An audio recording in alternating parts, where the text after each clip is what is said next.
प्रधानमंत्री नरेंद्र मोदी आज महाराष्ट्र दौरे पर लगभग 2000 करोड़ रुपए की 8 अमृत परियोजनाओं की रखेंगे आधारशिला।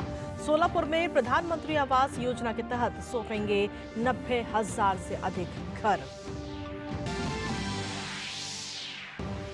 प्रधानमंत्री कर्नाटक दौरे पर बेंगलुरु में नए अत्याधुनिक Boeing India engineering and technology centre campus का करेंगे उद्घाटन। साथ ही तमिलनाडु के चेन्नई में खेलो इंडिया यूथ गेम्स 2023 समारोह में भी होंगे शामिल। प्रधानमंत्री डीडी पोधिगई चैनल को डीडी तमिल के रूप में करेंगे लॉन्च। देश में प्रसारण क्षेत्र को मजबूत करने के लिए 250 करोड़ रुपए की परियोजनाओं का शिलान्यास और शुभारंभ भी करेंगे।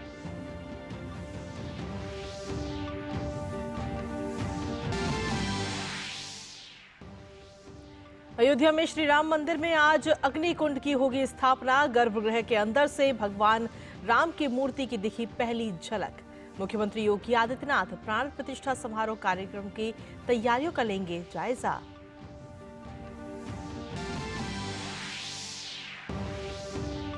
केंद्रीय गृह और सहकारिता मंत्री अमित शाह आज शिलांग में पूर्वोत्तर परिषद के 71वीं बैठक के मुख्य सत्र की करेंगे अध्यक्षता। 8 पूर्वोत्तर राज्यों के मुख्यमंत्री और राज्यपाल भी बैठक में होंगे शामिल।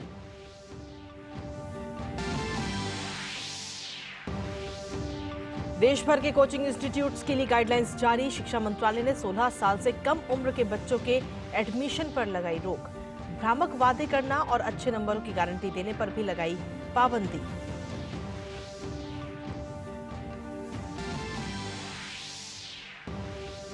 अंतर्राष्ट्रीय खबरों में युगांडा में आज से शुरू हो रहे नम के 19वें शिखर सम्मेलन में भारत का नेतृत्व करेंगे विदेश मंत्री डॉक्टर एस जयशंकर।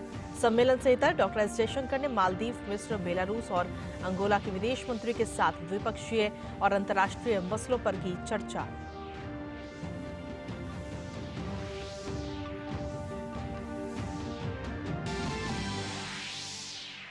और उत्तरी पश्चिमी भारत में शीतलहर और उत्तर भारत में कड़ाके की ठंड का कहर जारी। अगले 2 दिन उत्तर भारत में घना कोहरा छाए रहने की संभावना। वहीं कुछ राज्यों में बारिश के भी आसार।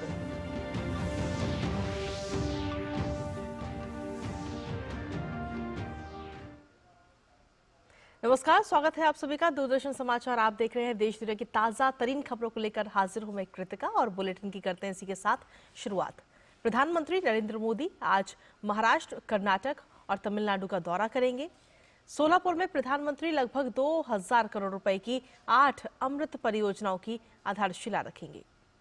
प्रधानमंत्री महाराष्ट्र में पीएमएवाई शहरी के तहत बनाए गए 90,000 से ज्यादा घर भी सौंपेंगे। इसके अलावा वो सोलापुर में रायनगर हाउसिंग सोसाइटी के 15,000 घर भी सौंपेंगे। वहीं प्रधानमंत्री महाराष्ट्र में पीएम स्वनिधि के 10,000 लाभार्थियों को पहली और दूसरी किस्त के वितरण की शुरुआत करेंगे। आइए आपको दिखाते हैं ये खास रिपोर्ट। इन महिलाओं के चेहरे पर संतोष और खुशी का ये भाव अपना घर मिलने की वजह से है। ये महिलाएं सोलापुर जिले के उन 15,000 परिवारों में से हैं जिन्हें प्रधानमंत्री आवास योजना के तहत उनका घर देने प्रधानमंत्री शुक्रवार को सोलापुर आ रहे हैं।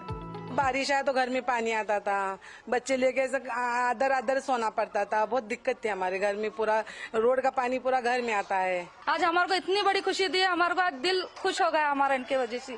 आज हमारा एक दिलो जान से सपना था कि हमारे को एक घर होना, झोपड़ी क्यों नहीं होती होना, पर हमारे को महल लागू दिया हमारे वास्ते। घर जो बना बहुत खुशी की बात है कि सब लोग हमें बहुत इज्जत देते हैं। हमको बहुत खुशी हुई कि सरकार की तरफ से हमको घर मिल रहा। हमारा पतरा का घर था।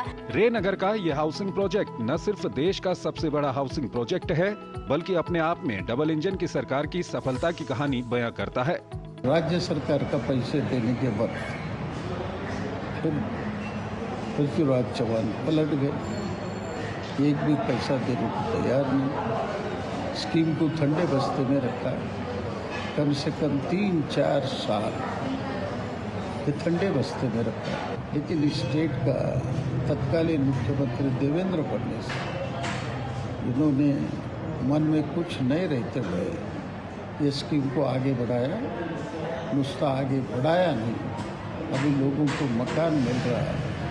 इतना बड़ा सरकार ने किया है, उनका ही मैं आभारी हूँ। और उनके जरिए से प्राइम मिनिस्टर नरेंद्र मोदी से उनका बहुत बार चर्चा हुआ वो भी तैयार हुए।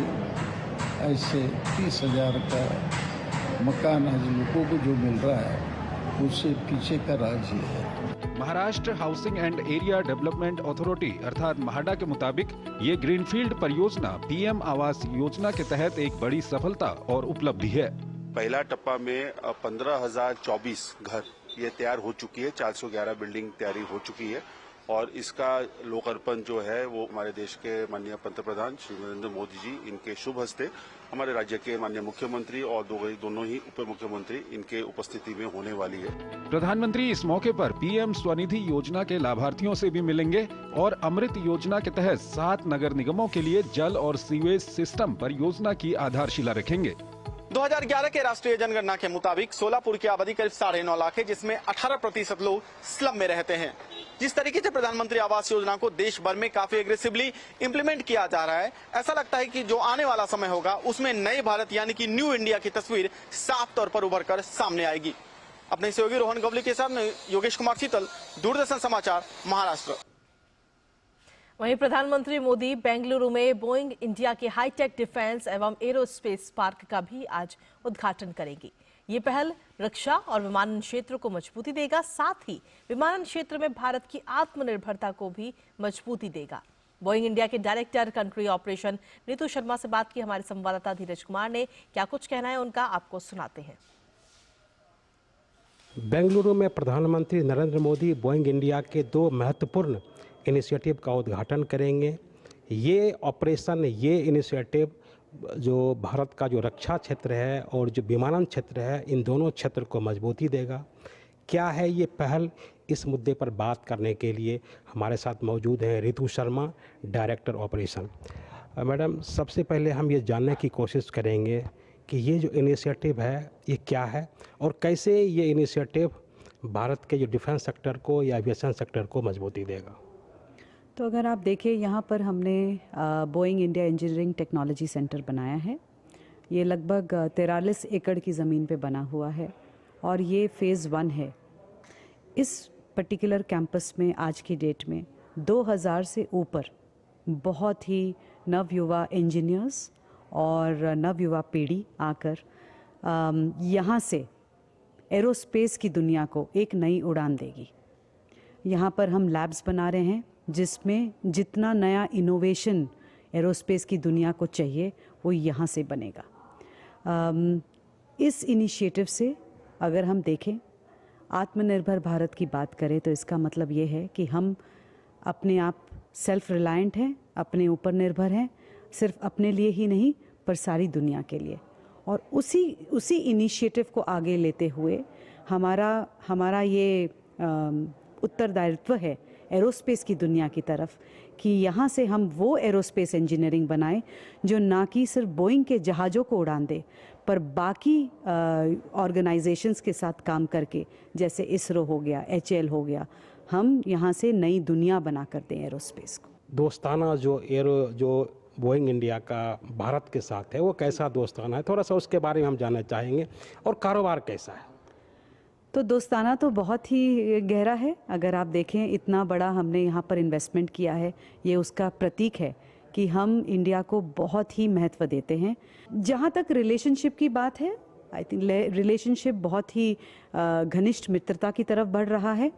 हमारा उद्देश्य है कि हमारी जितनी भी नॉलेज, हम 100 साल से पुरानी कंपनी है, हमारा जितना भी नॉलेज है, हमारी जितनी भी इंजीनियरिंग कैपेबिलिटी है, वो हम सिर्फ USA तक ना सीमित रखें, पर हम यहाँ के युवा पीढ़ियों के साथ एकजुट काम कर इंश्योर करें कि हम ना कि इंडिया के लिए बट यहाँ से ग्लोबली एरोस्पेस को दूसरी डायरेक्शन में लेके जाएं।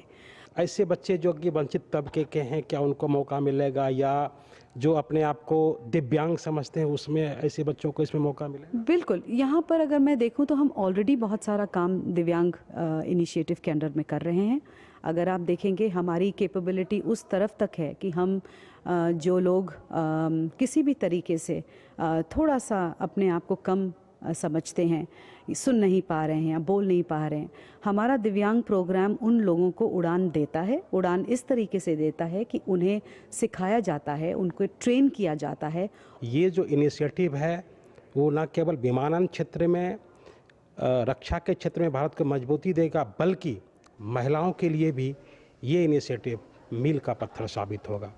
कैमरामैन शिव सुमन के साथ धीरज कुमार, डीडी न्यूज़, बेंगलुरु।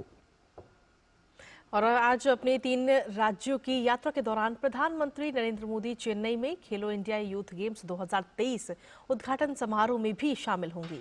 इस बार खेलो इंडिया यूथ गेम्स की प्रतिस्पर्धाएं तमिलनाडु के 4 शहर चेन्नई, मदुरई, त्रिची और कोयम्बटूर में आयोजित होंगी।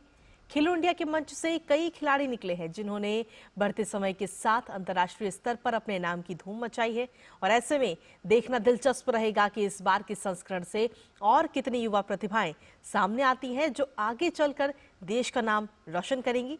आइए आपको दिखाते हैं इसी पर आधारित हमारी ये खास रिपोर्ट। देश में खेल और खिलाड़ियों की बेहतरी के लिए प्रधानमंत्री नरेंद्र मोदी के मार्गदर्शन में खेलो इंडिया के प्लेटफॉर्म ने न केवल देश को बेहतरीन खिलाड़ी दिए, बल्कि इसी प्लेटफॉर्म से निकले खिलाड़ियों ने अंतर्राष्ट्रीय स्तर पर भी अपने नाम की धूम मचाई। ऐसे में खेलो इंडिया यूथ गेम्स का एक और संस्करण सामने है। खेलो इंडिया यूथ गेम्स के 6ठे संस्करण की मेजबानी के लिए तमिलनाडु तैयार है। इस बार खेलो इंडिया यूथ गेम्स की प्रतिस्पर्धाएं तमिलनाडु के 4 शहरों चेन्नई, मदुरई, त्रिची और कोयम्बटूर में आयोजित होंगी। 19 से 31 जनवरी तक चलने वाले इन खेलों का उद्घाटन प्रधानमंत्री नरेंद्र मोदी द्वारा किया जाएगा।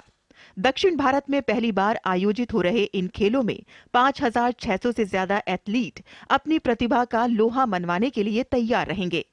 इस बार इन खेलों में पहली बार स्क्वैश के खेल को जोड़ा गया है, जबकि सिम्बलम का खेल डेमो के रूप में सामने होगा। इन खेलों में महिला सशक्तिकरण की तस्वीर को भी शुभंकर वीरा मंगई के माध्यम से सामने रखा गया है। वैसे इन खेलों में हरियाणा और महाराष्ट्र का दबदबा देखने को मिलता रहा है। पिछली बार मध्य प्रदेश में आयोजित हुए इन खेलों में महाराष्ट्र ने कुल 161 पदकों के साथ शीर्ष स्थान हासिल किया था।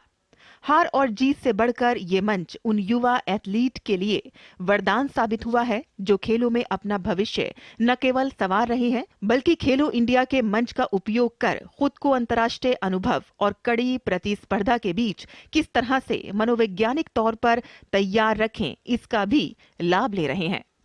खेलो इंडिया यूथ गेम्स का 6ठा संस्करण इस बार भारत के तमिलनाडु में हो रहा है। वीर मंगई, जिनका जिक्र आपने प्रधानमंत्री नरेंद्र मोदी के मुंह से कई बार सुना होगा, इस बार खेलो इंडिया यूथ गेम्स का इनॉग्रेशन खुद प्रधानमंत्री नरेंद्र मोदी कर रहे हैं और मास्कॉट है तेजस्विनी वीर मंगई। इन्हीं की तरह जो खिलाड़ी हैं वो इस बार अपना पूरा दमखम दिखाएंगे और नई उम्मीदों पर खरे उतरेंगे। पी सेंथिल कुमार के साथ दीपिका महतो, डीडी न्यूज़ के लिए चेन्नई से। प्रधानमंत्री चेन्नई में खेलो इंडिया यूथ गेम्स 2023 के उद्घाटन समारोह के दौरान प्रसारण क्षेत्र से जुड़ी करीब 250 करोड़ रुपए की परियोजनाओं का भी शुभारंभ और शिलान्यास करेंगे। इसमें डीडी पोधिगई को डीडी तमिल के रूप में दोबारा लॉन्च किया जाएगा। साथ ही 8 राज्यों में 12 आकाशवाणी FM प्रोजेक्ट और जम्मू एवं कश्मीर में 4 डीडी ट्रांसमीटर भी शुरू होंगे। इसके अलावा प्रधानमंत्री 12 राज्यों में 26 नई FM ट्रांसमीटर परियोजनाओं की भी आधारशिला रखेंगे।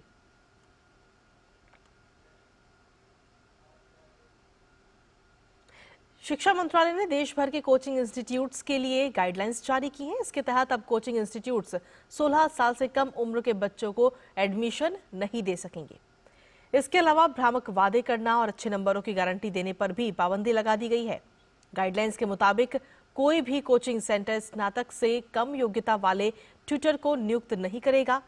कोचिंग संस्थान छात्रों का नामांकन करने के लिए माता पिता को गुमराह करने वाले वादे या रैंक अथवा अच्छे अंकों की गारंटी भी नहीं दे सकते।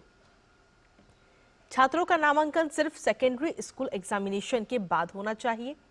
कोचिंग सेंटर किसी भी ऐसे ट्यूटर या व्यक्ति की सेवाएं नहीं ले सकते जिसे नैतिक रूप से भ्रष्टता के किसी भी अपराध में दोषी ठहराया गया हो। कोचिंग सेंटरों की वेबसाइट भी होगी जिन पर ट्यूटरों की शैक्षिक योग्यता, पाठ्यक्रमों, उन्हें पूरा किए जाने की अवधि, छात्रावास की सुविधाएं और लिए जा रहे शुल्क का पूरा विवरण देना होगा।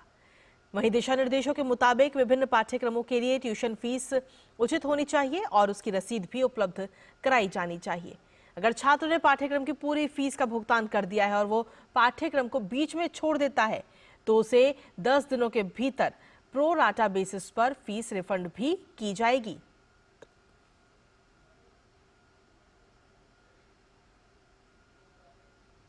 और बुलेटिन में आगे बढ़ते हैं और अब बात करते हैं रामनगरी अयोध्या से जुड़ी खबरों की।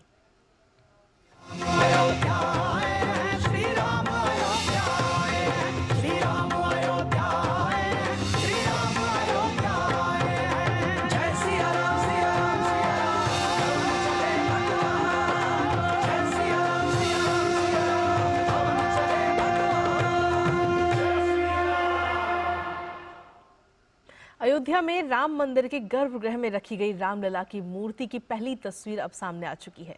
रामलला की मूर्ति को गर्भगृह में बने आसन पर रख दिया गया है। मूर्ति को अभी कपड़े से ढका गया है और अनुष्ठान के चौथे दिन आज श्री राम मंदिर में अग्नि कुंड की स्थापना की जाएगी। सुबह 9 बजे अग्नि मंथन से अग्नि प्रकट होगी। इससे पहले गणपति आदि स्थापित देवताओं के पूजन का भी कार्य संपादित कर लिया जाएगा। वहीं उत्तर प्रदेश के मुख्यमंत्री योगी आदित्यनाथ आज अयोध्या के दौरे पर भी रहेंगे, जहां योगी आदित्यनाथ प्राण प्रतिष्ठा समारोह की तैयारियों का जायजा लेते हुए नजर आएंगे। नई अयोध्या में नई प्रकार की व्यवस्थाएं भी नजर आ रही हैं और अगर आप अयोध्या आएंगे तो आपको यहां पर ऑनलाइन ऑटो की सुविधा भी मिल जाएगी, वो भी इलेक्ट्रॉनिक ऑटो की। जायजा लिया हमारे संवाददाता आरेंद्र प्रताप सिंह ने, आपको दिखाते हैं।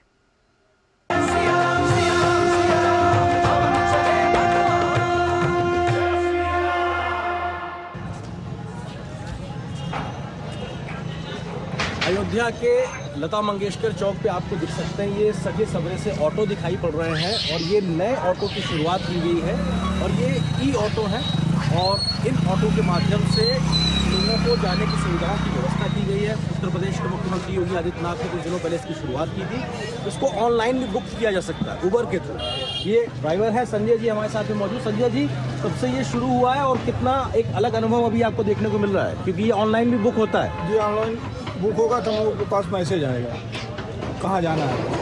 और क्या आप लोगों को बोला गया है कि किस तरीके से भ्रमण कराना है, क्योंकि ये ई रिक्शा है? ये सब जगह जाएगा और बाकी रिक्शा तो नहीं जाएगा, ये सब जगह दर्शन कराएगा। और चार्जिंग की क्या व्यवस्था है? चार्जिंग के डिपो पे व्यवस्था है। और कितने टोटल ऑटो शुरू हुए हैं अभी यहाँ? अभी 60 शुरू हुए हैं। ओके, तो आप देख रहे हैं कि 60 से ज़्यादा लगभग 65 के आसपास ऑटोज हैं जो कि यहाँ पे शुरू हो चुके हैं और इनके माध्यम से अयोध्या में दर्शन के लिए एक विशेष व्यवस्था की गई है।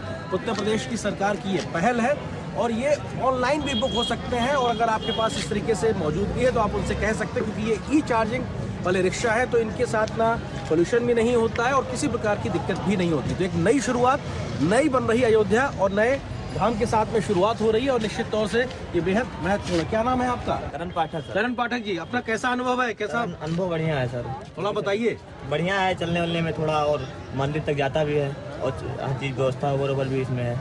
ऑनलाइन भी बुक होता है? जी सर। देखिए कि जो एक नया अनुभव यहाँ के लोगों के लिए भी है कि ऑनलाइन ऑटो बुक करके लोग जा सकते हैं और जैसे महानगरों से आने वाले जो श्रद्धालु हैं जो अयोध्या आएंगे उनके पास भी एक मौका है कि वो जहाँ पे भी ठहरे हैं वहाँ से ऑनलाइन बुक करके ऑटो मंगा सकते हैं और बेहिचक बिना पोल्यूशन फैलाते हुए किसी भी वाहन से वो घूम सकते हैं। तो नई अयोध्या से एक नए प्रकार की पहल के ये नए दर्शन। आरेंद्र प्रताप सिंह, डीडी न्यूज, अयोध्या धाम।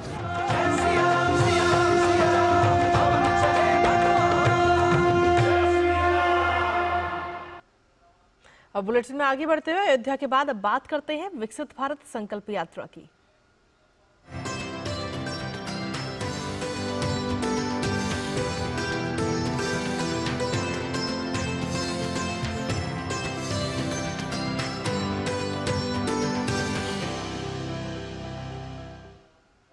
विकसित भारत संकल्प यात्रा केरल में भी जोर शोर से जारी है। संकल्प यात्रा के तहत आयोजित कार्यक्रमों में बड़ी संख्या में लोग हिस्सा ले रहे हैं। गुरुवार को मध्य प्रदेश के पूर्व मुख्यमंत्री शिवराज सिंह चौहान ने कोट्टायम जिले के चिंगवनम टाउन में विकसित भारत संकल्प यात्रा के तहत एक कार्यक्रम का शुभारंभ किया और इस कार्यक्रम को संबोधित करते हुए उन्होंने कहा कि केरल में एलडीएफ और यूडीएफ अब तक भ्रष्टाचार को प्राथमिकता देते थे, लेकिन मोदी सरकार विकास को प्राथमिकता दे रही है। कार्यक्रम में वरिष्ठ बैंक अधिकारियों, प्रमुख भाजपा नेता और कार्यकर्ताओं के साथ ही बड़ी संख्या में स्थानीय लोगों ने भी हिस्सा लिया। मंच पर प्रगतिशील किसानों को सम्मानित किया गया। योजनाओं में अधिक लाभार्थियों को नामांकित करने और लोगों को केंद्र सरकार की कल्याणकारी योजनाओं की जानकारी देने के लिए स्टॉल भी लगाए गए। कार्यक्रम के दौरान प्रश्नोत्तरी प्रतियोगिता का भी आयोजन किया गया। साथ ही लोगों को विकसित भारत की शपथ भी दिलाई गई। नरेंद्र मोदी जी की सरकार ने प्रगति और विकास के नए आयाम केरल के लिए गढ़े हैं और ये विकसित भारत संकल्प यात्रा जो लाभार्थी है उनसे संपर्क करने की यात्रा भी है, जो लाभ से वंचित रह गए हैं उनको लाभ दिलाने का काम भी है। अरे कभी कोई ऐसी सरकार देखी या सरकारी अफसर भी घर घर जाके ये पूछ रहे हैं कि आपको योजना का लाभ मिला कि नहीं मिला। जहाँ योजना का लाभ नहीं मिला वहाँ भी फॉर्म भराए जा रहे हैं और योजना का लाभ लेने का प्रयास किया जा रहा है।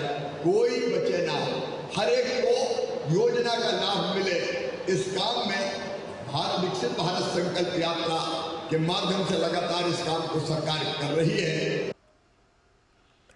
और वहीं मोदी सरकार की शुरुआत से कोशिश रही है कि कैसे देशवासियों के जीवन को आसान बनाया जाए, लोगों को बिना इंतजार और लाइन में लगे अब ज्यादा से ज्यादा सरकारी सुविधाओं का लाभ मिल सके। सरकार ने इसके लिए लगातार काम किया जा रहा है और अब इसका असर भी देखने को मिल रहा है। हाल ही में भारतीय उद्योग परिसंघ यानी CII ने इनकम टैक्स रिटर्न को लेकर एक सर्वे कराया था, जिसमें ज्यादातर लोगों ने माना कि रिफंड मिलने की प्रक्रिया अब पहले से आसान हुई है। साथ ही लोगों और कंपनियों का इनकम टैक्स डिपार्टमेंट पर भरोसा भी बढ़ा है। आइए देखते हैं इसी पर आधारित ये खास रिपोर्ट। पिछले 9 साल में केंद्र सरकार का आम लोगों के जीवन को आसान और सुविधाजनक बनाने पर जोर रहा है। इसके लिए मोदी सरकार ने कई अहम कदम भी उठाए हैं, जिसका असर भी दिख रहा है।